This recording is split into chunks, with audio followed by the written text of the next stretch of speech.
CPZ 2025 entrance టెస్ట్‌కి సంబంధించి candidate యొక్క రెస్పాన్స్ షీట్‌ని అయితే ఈ రోజు మనకు రిలీజ్ చేయడం జరిగింది. ఈ వీడియోలో మనం వచ్చేసి క్యాండిడేట్ యొక్క రెస్పాన్స్ షీట్ ఏ విధంగా డౌన్లోడ్ చేసుకోవాలి అండ్ సేమ్ టైం మీకు ఎంట్రన్స్ టెస్ట్‌లో ఎన్ని మార్క్స్ వచ్చాయనేది వితిన్ 2 మినిట్స్‌లో ఏ విధంగా తెలుసుకోవాలి అనే టాపిక్ గురించి మనం డీటెయిల్‌గా అయితే తెలుసుకుందాం.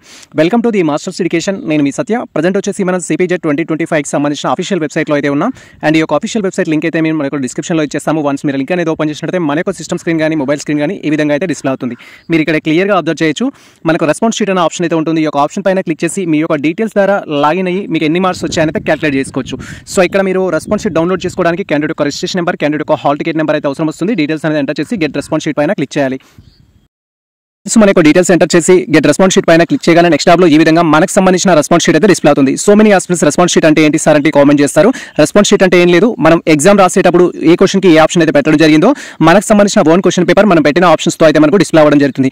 సో ఇక్కడ ఇచ్చిన కీకి మీరు పెట్టిన ఆప్షన్స్కి కంపేర్ చేసుకొని ఎన్ని మార్క్స్ వచ్చాయని అయితే మీరు క్యాలిక్యులేట్ చేసుకోవాల్సి ఉంటుంది. ఫర్ ఎగ్జాంపుల్ మన question number 1, question number 2, question number 3, question number 4 వరకు అబ్జర్వ్ చేసినట్లయితే డిఫరెంట్ క్లారిటీ అయితే మీకు రావడం జరుగుతుంది. ఈ ప్రకారం ఇక్కడ ఫస్ట్ ఆప్షన్ కరెక్ట్ అని ఇచ్చారు ఫస్ట్ క్వశ్చన్కి, అండ్ సెకండ్ క్వశ్చన్కి సెకండ్ ఆన్సర్ కరెక్ట్ అని ఇచ్చారు, థర్డ్ క్వశ్చన్కి ఫోర్త్ ఆన్సర్ కరెక్ట్ అయితే ఇవ్వడం జరిగింది. సో ఇవి కీ ప్రకారం కరెక్ట్ ఆన్సర్స్. మరి క్యాండిడేట్ ఎగ్జామ్ రాస్తున్నప్పుడు పెట్టిన ఆప్షన్ ఏంటి అంటే ఇక్కడ చూజ్ ఆప్షన్ లో అయితే ఉంటుంది. మీరు చూజ్ ఆప్షన్ అయితే కంపేర్ చేసుకోవాలి. సో కీ ప్రకారం ఫస్ట్ ఆన్సర్ కరెక్ట్ అని చెప్పారు, క్యాండిడేట్ సెకండ్ ఆన్సర్ పెట్టాడు. కీ ప్రకారం సెకండ్ ఆన్సర్ కరెక్ట్ అని చెప్పారు, క్యాండిడేట్ వచ్చేసి థర్డ్ ఆన్సర్ పెట్టారు. అండ్ థర్డ్ క్వశ్చన్ వచ్చేసి కీ ప్రకారం ఫోర్త్ ఆన్సర్ కరెక్ట్, క్యాండిడేట్ వచ్చేసి కూడా ఫోర్త్ ఆన్సర్ అయితే ఇవ్వడం జరిగింది.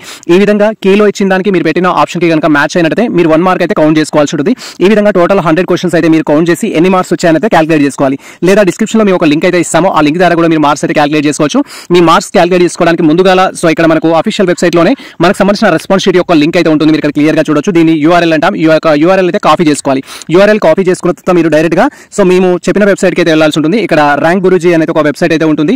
ఈ యొక్క ర్యాంక్ గురూజీ వెబ్సైట్ కి వచ్చేసి మీకు సంబంధించిన డీటెయిల్స్ అయితే ఎంటర్ చేయాలి. సో ఇక్కడ మనం కాపీ చేసుకున్న యూఆర్ఎల్ ఏదైతే ఉంటుందో అది ఇక్కడ పేస్ట్ చేయాలి. ఇప్పుడు మనం యూఆర్ఎల్ అయితే కాపీ చేసుకోవడం జరిగింది. ఆ యూఆర్ఎల్ నేను చూపిస్తున్న విధంగా పేస్ట్ చేసి ఇక్కడ జస్ట్ సబ్మిట్ పైన క్లిక్ చేయాలి. వన్స్ మనం సబ్మిట్ పైన క్లిక్ చేయగానే నెక్స్ట్ టాబ్ లో మనకు సిపిగేట్ ఎంట్రన్స్ టెస్ట్ లో ఎన్ని మార్క్స్ వచ్చాయనైతే మీకు డిస్ప్లే అవుతుంది. మనకు దీంట్లో ఎటువంటి నెగిటివ్ మార్క్స్ లేవు కాబట్టి రైట్ అయిన క్వశ్చన్స్ ఎన్ని ఉన్నాయని ఇక్కడ చూపిస్తుంది. మీరు ఇక్కడ క్లియర్ గా అబ్జర్వ్ చేయొచ్చు. మనకు టోటల్ గా 40 క్వశ్చన్స్ కరెక్ట్ అనేది చూపిస్తుంది. అంటే ఈ యొక్క ఎంట్రన్స్ టెస్ట్ లో మీకు 40 మార్క్స్ వచ్చినట్టుగా మీరు కన్సిడర్ చేసుకోవాలి. ఫస్ట్ ఒక వే చెప్పాను. సో మీరు పెట్టిన ఆప్షన్స్ కి వాళ్ళు ఇచ్చిన కీకి కంపేర్ చేసుకొని ఎన్ని క్వశ్చన్స్ అయితే మ్యాచ్ అయ్యాయో ఆ విధంగా మీకు సిపిగేట్ లో ఎంత స్కోర్ వచ్చిందని తెలుస్తుంది. లేదా సెకండ్ ఆప్షన్ వచ్చేసి మీరు ర్యాంక్ గురించి వెబ్సైట్ లోకి వచ్చేసి మీ యొక్క రెస్పాన్స్ షీట్ కి సంబంధించిన యూఆర్ఎల్ కాపీ చేసుకొని అది ఫేస్ చేసి మనం సెట్ చేసినట్లయితే మీకు టోటల్ స్కోర్ అయితే డిస్ప్లే అవుతుంది. ఇక్కడ నెగిటివ్ మార్క్స్ లేవు కాబట్టి వీటిని మీరు కౌంట్ చేసుకోకూడదు. 40 వచ్చినట్టుగా కన్సిడర్ చేయాలి. అండ్ క్వాలిఫైడ్ మార్క్స్ గురించి క్వైరీ చేసినట్లయితే ఓసీబీసీ స్టూడెంట్స్ కి 25 ఆర్ అబోవ్ వచ్చినట్లయితే క్వాలిఫైడ్ అయినట్టు, ఎస్సీ ఎస్టీకి ఎటువంటి క్వాలిఫైడ్ అయితే ఉండవు. ఇది ప్రజెంట్ మనకు సంబంధించిన అప్డేట్ అయితే మీ యొక్క మార్క్స్ అనేది క్యాలిక్యులేట్ చేసుకొని మీకు ఎన్ని మార్క్స్ వచ్చాయనేది మీ సబ్జెక్టు, మీ కేటగిరీ, మీకు సంబంధించిన ఇన్ఫర్మేషన్ మనకు కామెంట్ సెక్షన్లో కామెంట్ చేయండి. దాన్ని బట్టి మనకు ర్యాంక్ ఎంత వస్తుంది అనేది నెక్స్ట్ ఒక అడ్మినిస్ట్రేటివ్ వీడియో అయితే చేయడం జరుగుతుంది. ఇది ప్రజెంట్ మనకు సంబంధించిన అప్డేట్.